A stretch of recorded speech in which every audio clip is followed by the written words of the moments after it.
Welcome back to Kev's Vintage Tractor Repair channel. In today's episode, we're going to be fitting the crankshaft into the Ferguson 23C engine.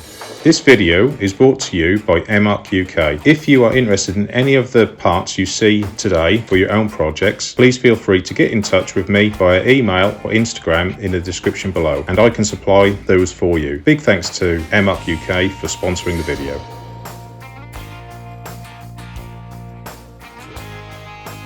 We're now going to continue rebuilding our Ferguson 23C engine. So I've got a few parts out. So what we're going to do today is going to fit the bearings into the housings, and we're going to fit the crankshaft into the engine block. So I'm going to talk through it as we go along. We'll just see how we end up. Here are our bearings, okay, or shells, whichever we wish. All this has had a really good clean. What we want to do is fit our shells in there. We've got an oil hole sort of in there, and what we need to make sure it marries up with that one there. All right, we can just slide them in, and just level them up as you can. When we push them together, they will squeeze down that little bit further. So there's the first one in. Second one, so I'll do the same again. Try and keep as clean as you can, all right? The last thing we want to do is pick any bits of rubbish up in here, because what will happen, they'll get scored, and like I say, they won't be doing the job they're meant to do. So they're in there. I'll just move some of this stuff out of the way. Also, this is the rear one, so we're going to fit that on here, but this one also has these thrust washers. So here's our thrust washers. We've got top and bottom. All right, that's obviously, that's one pair. They've got flat on one side, and the flat goes to the casing. And that one obviously sits in there, obviously, so it doesn't spin. And then that one on there.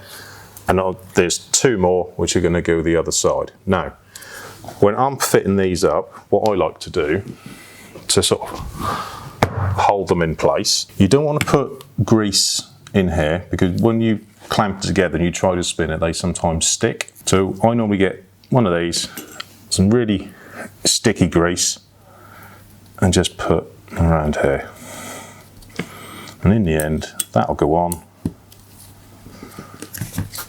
and that's stuck.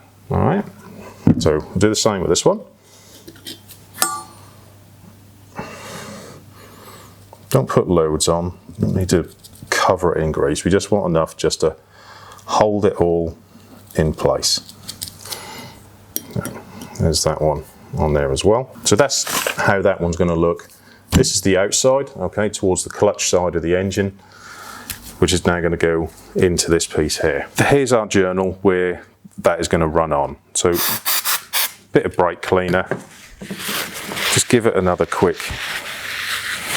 clean, make sure there's no rubbish in there. I have washed this again, I've blown all the oil ways out to make sure there's no old cutting material when this was reground. This is assembly lube. Now, you can use engine oil, the engine oil you're going to use for your startup on the engine when we start, or you can get this assembly lube, which I don't know if you can see that in the camera.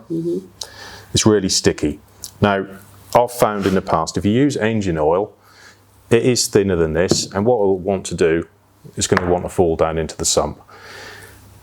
This stuff goes on and it sticks and it stays there. So it's ideal for the start-up for the first time of this engine. It might be a little while before we get round to firing this engine up for the first time. So that's why I like to use this. There's loads of different makes. This is the one I use. Just find whatever suits you. Here's our bearing, or bearing casing. So we're going to put a little bit on and then just smear it in. That is literally all we need on there. Let me just zoom out a little bit, because there's the moving about a bit, which is fine. Yeah. But I'll use my definition. Yeah, just sort of come back, that's it. Okay. All right, so here's one. Obviously I'll put my other thrust washer on this side. Once it goes in there, like that. We've got a little bit of oil, so we'll just dab some of that on there and in here.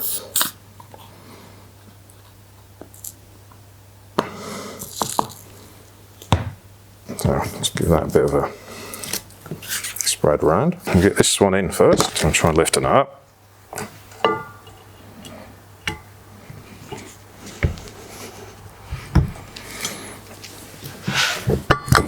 There you go.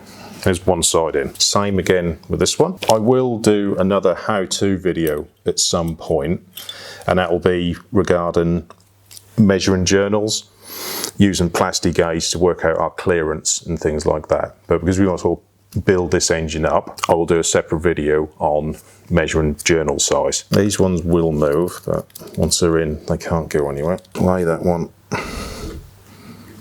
over the top.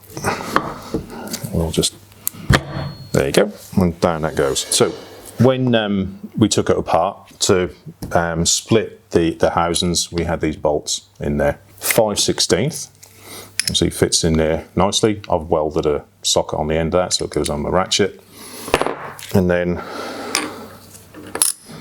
down it goes. So we get that one on, that one. Get your ratchet and just gently nip them up. Don't pull all of a sudden, just do one side, pull it down really tight. Do it till it sort of starts to bite.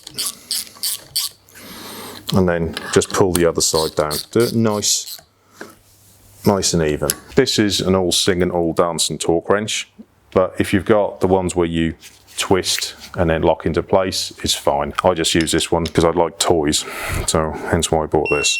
Now, check, I'm going to do these at 25 foot-pounds. Check in the book yourself, all right? So double check. So set this. So they haven't got to be mega tight, so don't get the 1/2-inch breaker bar on it and pull them around because you're just going to break them. So we'll get that in there. There we go, that's that one. And that one. So, let's see if I can hold it up, if I can. There we go. Spinning nicely, there's no tight spots in it. It's just moving round as it should. So that's the rear one. Now, we're gonna do the middle one. There we are again. We've cleaned them, have another good look in there, make sure there's no more dirt. I'll get this one in. You'll see it on the camera. Let's push it in. Sits in the little notch, and down it goes. So that's that one. Do the next one. Keep things in the little bags like that as best you can, and just get out what you need when you need it. You don't need loads of things floating around your workbench. And there's those two in. So we'll get our brake cleaner again.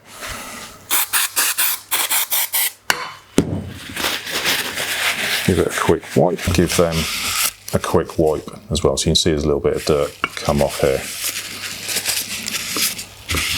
There we go. Same thing again. We'll get our lube. Just spread it around.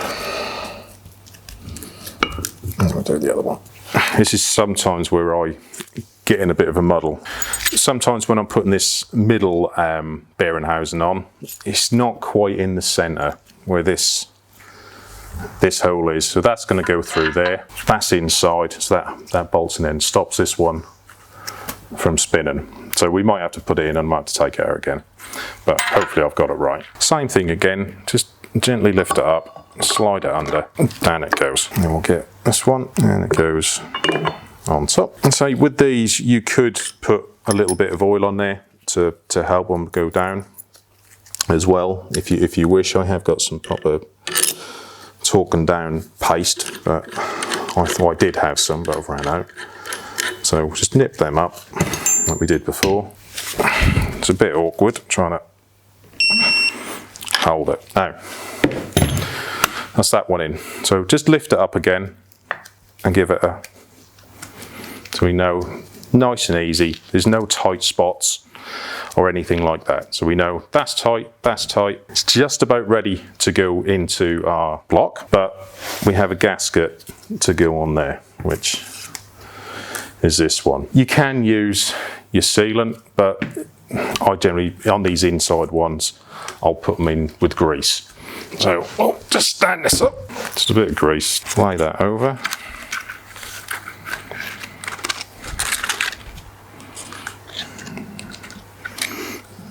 Just like that. And then just turn it around until all the holes line up. There's only one place this can go, so we just had to find the right one. So get that on there, bit of grease, that'll hold itself in place where we want it. So what we're going to do now, just going to have a bit of a jiffle around so I can get the engine block in the right place so you can see me fitting it. What we need to do now is fit the crankshaft, and the crankshaft obviously has to come from the back going forward all the way through. All right, this now is a little bit awkward. Honestly, we're filming this, but it might pay just to get somebody else to give you a bit of a lift because everything is starting to get heavy now. If you remember when I pulled the back off, we took the flywheel off and we had this on there as well, our rear main seal. And if you remember, I put a little mark on there because that can only go in one place, and just to make it easy, there's a dot there and a dot there, and I know they'll line up as soon as I put it on, because the bolts which hold this on hold the rear carrier on as well. All right, so it's going to be a little bit trial and error, so we'll see how we get on. So I have to go so far, and a bit more.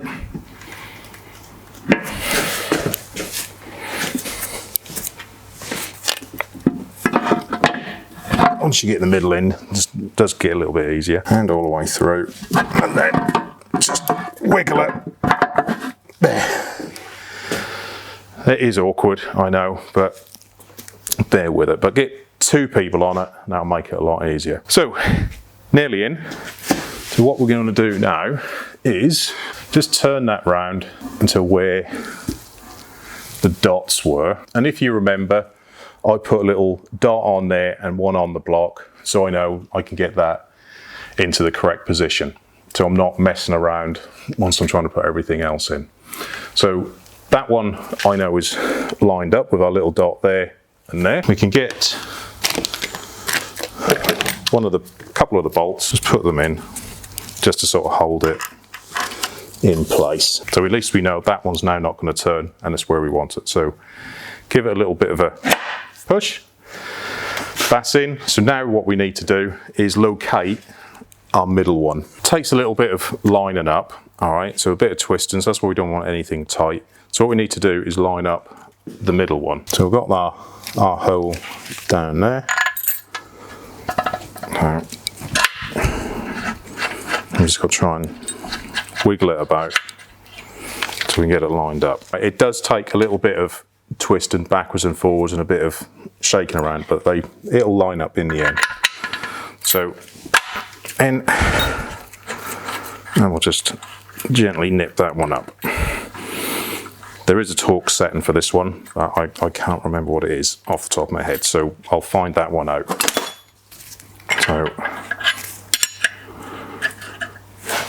this one's just a 7/8 head. Same thing again, just nip it down. There we go. All right. So give it a quick spin again. Nice and smooth, nice and easy. All right. I'm just going to turn the engine block round. Rear carrier's in, middle carrier. Now we need to do the front one. We can't put all three on because it'll never come all the way through. So we put the front one on last. It's exactly the same as we did the other one. So I'm just going to give this a quick clean, put the bearings in, put the gasket on there, and just gently nip it up. So I'm just going to do that on the bench. So we'll give it a quick wipe again. Once we got it in here, there's no way we can get to it to torque it up to make sure it's all nice and tight. So same thing again, just nip it up. You don't need to cram it up tight straight away. There's that one. All right, so that's all together. We've got our oil in there as well. Same thing again, we've got our gasket, which is going to go on there as well. So same thing again, a little bit of grease. It's not a sealant gasket, like we said before, it's just where the faces have been machined. It'll just take any lows. Oh, lay that one on there. Make sure everything lines up as best you can. A little bit more oil. And then, well, slide this one on. And just like that, some Phillips screws in here. So they go in this one. So I would normally have any other engine I'm doing up on a engine spinner, but because we have to feed the crank from the back, it's just easy just to do it on a tape. So you notice I've left one out. If you remember when we took the timing cover off, there's a bolt in the middle. That one goes on there, comes sort of sticks out. That's in another box.